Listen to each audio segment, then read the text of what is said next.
đua khang nghề dẫu pha lên đua sông tề chính là ngầm bao đồ nê ô mình lộ ngay về ru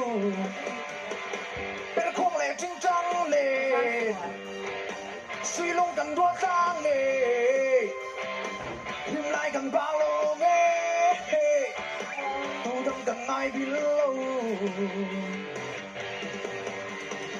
để mới hiểu mà đi môi đêm màu dài vang lại đi chê nằm ô khoa lòng bên tòa đan môi đứng trong rèn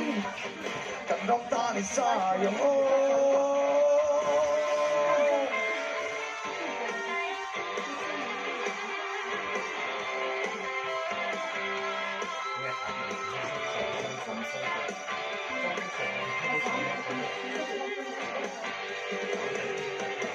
lá nô chỉ thăng pha rồi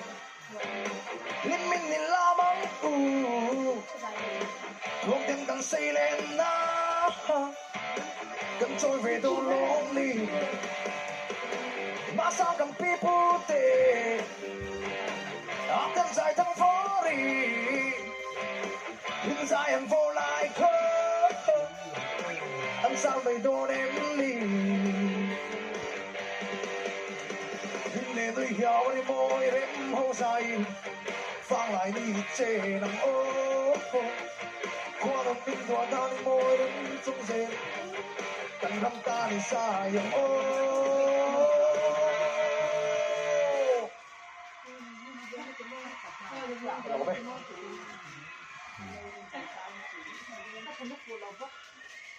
giờ này trong bốn vẫn cứng tập về rồi cái tiếng nó phải đây có bên ngay trong phát động rồi cái người lao cho cái đi lắm người lao rồi gì cần số này hello Jack mới là Jero sang zanin nang ma le ro sang kha aron lang le chan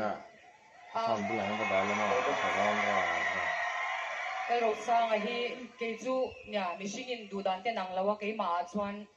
style dang thil dang de iti hi ko o pui ngai lo chia nang ma style la yom hian i moi ber